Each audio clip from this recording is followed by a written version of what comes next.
Spirit of God, open our hearts to your truth, that in hearing it, the veil will be lifted and we will be free.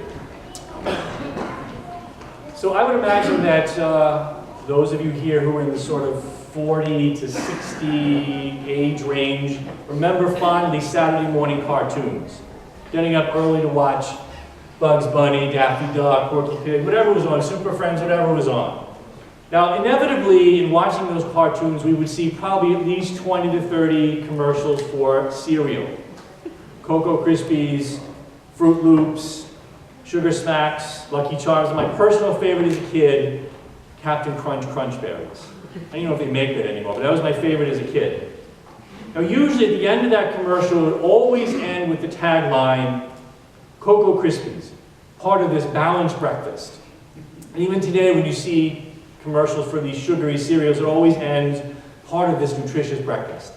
And then they show you this breakfast on this beautiful table with a tablecloth and the bowl of cereal in the middle, and you have a glass of milk, a glass of orange juice, and there's toast and maybe an orange or half a grapefruit. Now, I don't know about you, but I never ate breakfast like that. It was just a bowl of sugary cereal, that was it. But in other words, what the commercial is trying to tell you is that cereal should not be the only thing you eat for breakfast. It has to be part of a larger meal. And I was thinking about those commercials in terms of faith, and I think faith sometimes can be like that for us. Faith becomes part of a well-balanced life. You have your faith, along with work and school and sports and politics and hobbies and friends and family, all spread out on this nice, neat, and well-balanced, perfectly appointed table of our lives. So the message of Jesus Christ becomes one among many parts of our life. It has its proper place on the table. But here's the thing. That's not what Jesus Christ asked for us. Jesus does not want to be part of a well-balanced life, like a bowl of cereal surrounded by many other things. What we are called to as Christians is that faith is our life, and that everything is seen through the lens and through the view of faith. So that we don't have faith and then we go to work or school. We go to where we work, we attend class as a disciple of Jesus Christ. We don't leave our faith and then go on to the field, or to a friend's house, or to a family party, or into a voting booth. We do all of these things as followers of the one Christ, soaked in the gospel message of compassion and absolute love. Why? Because that's who Christ is. Look at the gospel today. This is not a person for whom faith was one part of his life. It was everything. The message of his Father led and guided Jesus and colored everything that he did. In the gospel today, Jesus goes to his hometown. It's a continuation of last week's gospel. To the people who knew him, who knew his family, who knew where he came from, who knew him back when. The people who grew up with him, who are now complimenting and praising him, all spoke well of him and were amazed at the gracious words that came from his mouth, the gospel says. Now, I'm sure for Jesus as a person, that felt really good. He's back home among his people, and they like what he's saying. They like that he's there. But then he says what the Spirit tells him to say, knowing full well that he is going to throw away all of those accolades. And then Jesus tells them the truth. And before he tells them the truth, he begins it with this phrase, but the truth is. But the truth is. And he goes on to tell them the truth, and they do not like it. But the truth is, there were lots of widows in Israel in the time of Elijah when there was a famine and a drought.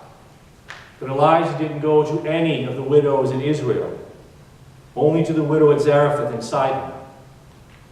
She was not Jewish. There were also many lepers in Israel in the time of the prophet Elisha, and none of them was cleansed except Naaman, who was from Syria, also not Jewish. When they heard this, all in the synagogue were filled with rage.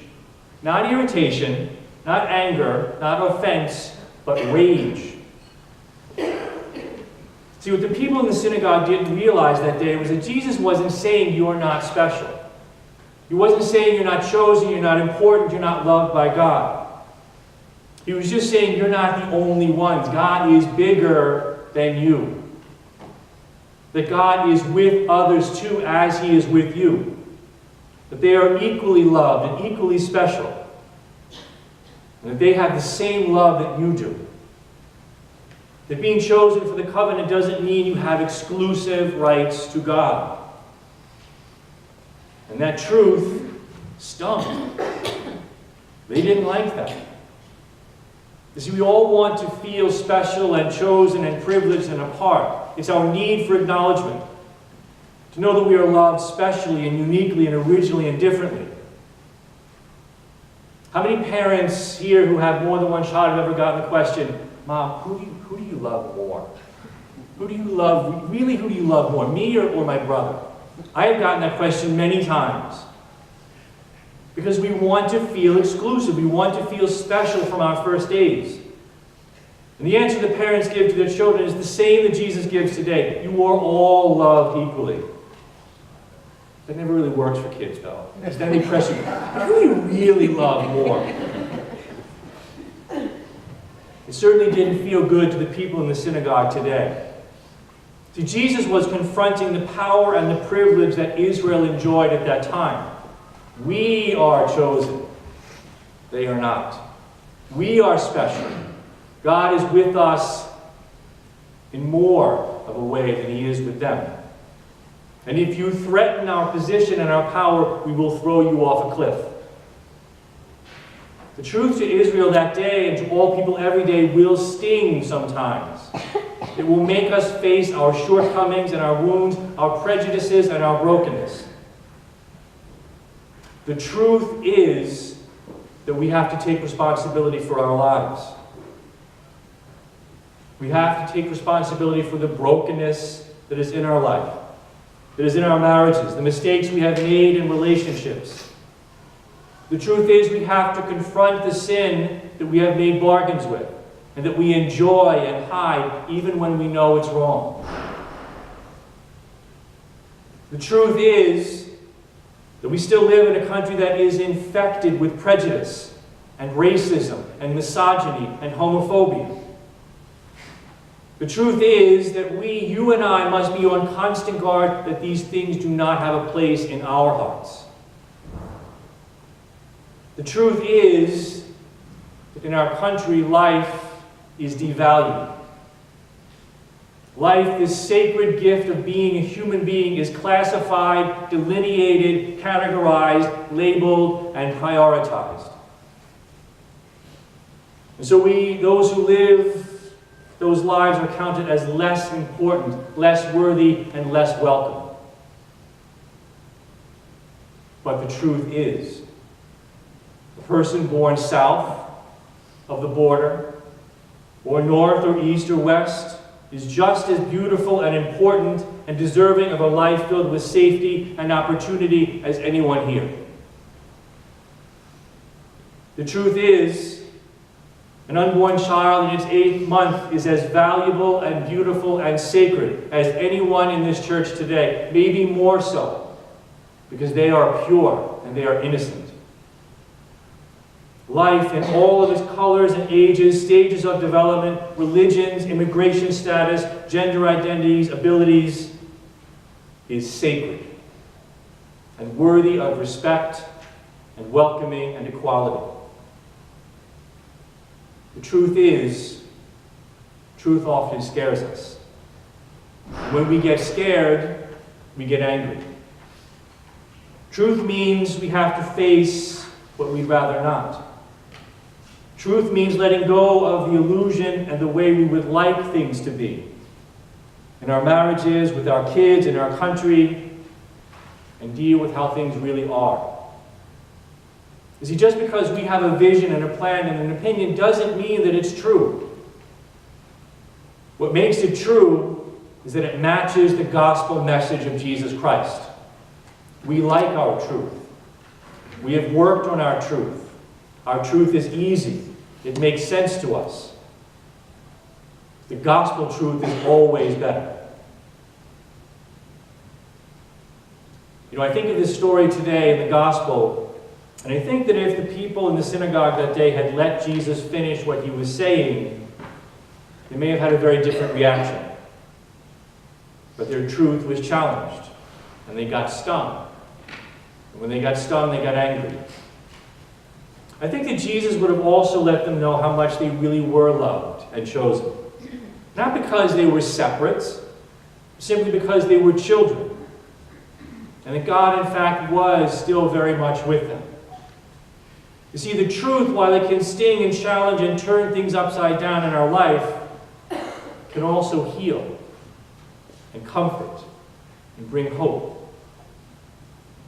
The truth is that grace will walk us through the pain and fear and let us know that there's something more on the other side.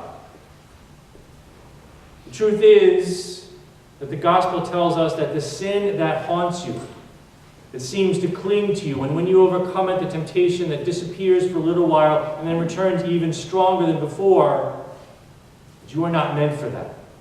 That sin does not define you. And if you place Jesus Christ in the very center of your life, that same Jesus that healed and drove out evil will do this for you. The gospel truth says to you that the dark times that are now in front of you, the days or weeks or months or that you are going through right now, will not swallow you up, will not pull you under or tear you apart. The truth is that it is now that God is closer to you than ever. That you will feel and know and understand and experience God in a way you never had because you are precisely in those dark times. The truth is that the one you love that you can't seem to reach or can't help in their need, the one that God brought to you in love and who now seems so distant, is being seen now at this very second with those eyes of love. Eyes that never leave them. The eyes of the one who created them, the one who knew them long before you ever met them. That same Creator is calling them to the right path and will never stop calling them, breathing healing upon them at every second. But the truth, as a Christian, means that everything, and I mean everything, is about Jesus Christ and what he tells us is true. When we align how we see the world, ourselves, and others with the message of Christ, then we see truth. Not opinion, but truth. And that truth might just call us to the carpet. And it may sting. And it may make us rethink how we see things and people. But that truth will also comfort and guide us and lift us up. It will lead you through the most painful and frightening experiences of your life. Truth, his truth, will strip away self-deception and also will save us from hopelessness. Truth, quite simply, my sisters and brothers, will make us free. Amen.